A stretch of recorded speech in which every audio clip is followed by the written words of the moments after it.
নাকি তোমার রান্না করে খাওয়ায় না? কষ্ট করে এগুলো রান্না করতে। দাঁড়াও,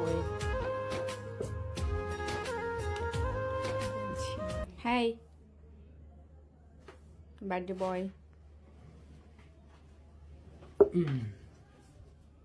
তুমি আবার কষ্ট করে এগুলো রান্না করছো কেন? দাঁড়াও আরে আছি।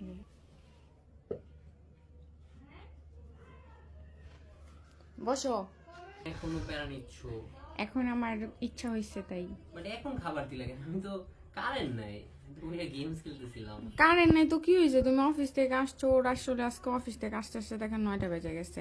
আমি সেই অনেকক্ষণ ধরে ওর জন্য রান্না বান্না কইরা আমি অনেকক্ষণ ধরে ওয়েট করতেছিলাম। কালকে আমি কালকে বাসায় লেট করে আসছি এমনিতেই অনেক, কারণ হচ্ছে ওরম বলছি যে আমার অফিস করতেও লেট হবে, দেন হচ্ছে আবার আসবো লেট করে, একটু কালকে আড্ডা টাড্ডা দিব আর কি। তো আড্ডা দিয়ে প্রায় 12টা 12:30 প্লাস তখন বাসায় মনে হয় আসছি। আইসে দেখি তুমি সারপ্রাইজ দিচ্ছ। আবার আমি তখন আসলে আমি ব্যাপারটা বুঝি নাই তুমি যে সারপ্রাইজ দিবা।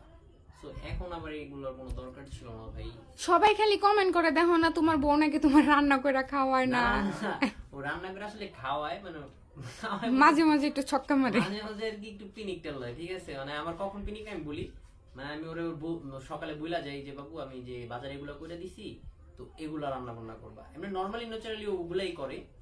সো যেগুলো দিয়ে গেছি এখন আইসা যদি যেটা দিছি এটা করে নাই, উল্টা পাল্টা আপনার কিছু, তখন আর একটু মাথা মতো আউলে আমলে যায়।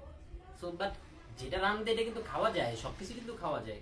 তারপরেও একটু বিষয় আছে না, আমি দিছি এমন তো নাই যে নাই, একবার টোটালি নাই, কিছু তো আছে। সো এটা দিছি, ওটা রানবে না, যখন থাকবে না তখন তো এটা মানাই নিতে হবে। বাট এখন যেহেতু আমি সকালে দিছি, তাহলে আমি অফিস থেকে আসছি, তাহলে অবশ্যই আমাকে ওই খাবারটা তো দিবে। এখন যেহেতু হচ্ছে শোনো, যেহেতু তুমি ওই দেশে চাই আমি কম খাবার দেই বা খাবার দেই না, তখন একটা রিয়েকশন দাও। আজকে যেহেতু আজকে এই যে দেখেন আজকে আমি কি কি দিছি, একটু অল্প একটু কম আয়োজন করার চেষ্টা করছি, এখন এটা দেখে তুমি একটা রিয়েকশন দাও। জারি দাও কেন চিল্লান দিবা না যে আল্লাহ এতগুলা খাওন কি লেখা দিছো? এই তুই খাবার তো নিয়ে আসছিস কেন? হ্যাঁ যা রেডি হয়ে যা, ভালো লাগতেছে না খামো। যেহেতু ওর আজকে বার্থডে, তার জন্য আমি আসলে বলো কি কি দিছি, কি কি বানাইছি একটু বলবা না?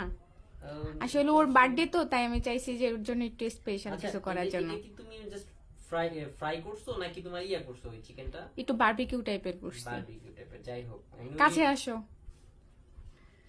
এটা দেখানোর কি আছে? একটু বলো। এটা দেখলে জিনিসটা খুব খারাপ ভাববে। না যাই হোক আমি বলি না, সবাই ভাবে আমি আসলে ম্যাক্সিমাম সময় ওরা রান্না করে খাওয়াই ভালো। এই এতগুলো খাবারের ভিতরে যেটা সত্য কথা বলি, সবথেকে ফেভারিট হচ্ছে আমার এটা। ওর জন্য আজকে অবশ্যই আমি একটু পায়েস করছি। আমি আজকে ওর জন্য একটু পায়েসও করছি।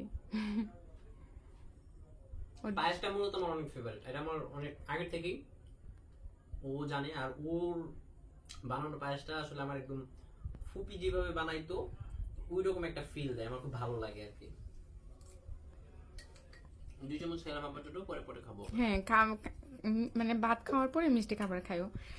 যাই হোক, এই হচ্ছে আজকে ওর জন্য ছোট্টখাটো একটু রান্নার আয়োজন করছি। ঠিক আছে, অবশ্যই কোনো না কোনো দিন আসবেন, যেদিন আসবেন আমাকে অবশ্যই জানাই আসবেন। তো আপনাদের সবাইকে দাওয়াত রইলো। আর সবাই আমার জামাইকে জামাইয়ের জন্য অনেক অনেক দোয়া করবেন, আর একটু এই দোয়াটা করবেন যাতে আমার জামাইয়ের একটু পিনিকটা কমে যায়। সবাই দোয়া করবেন ওর জন্য, যাতে অনেক ভালো থাকে, ওর আগামী দিনগুলো অনেক ভালো যায়। যারা উইশ করছেন অবশ্যই সবাইকে থ্যাঙ্কস, যারা উইশ করেন নাই তাদেরকেও অনেক অনেক ধন্যবাদ, যারা রিয়েক্ট দিচ্ছেন তাদেরকেও ধন্যবাদ, বা যারা দেখছেন বা দেখেন না, ইভেন এখন যারা এই ভিডিওটা দেখতেছেন তাদেরকেও অনেক অনেক ধন্যবাদ ভাই। বাট একটা কথা বলবো, সবাই আসবেন, দাওয়াত রইলো সবার জন্য। আল্লাহ হাফেজ। আল্লাহ হাফেজ।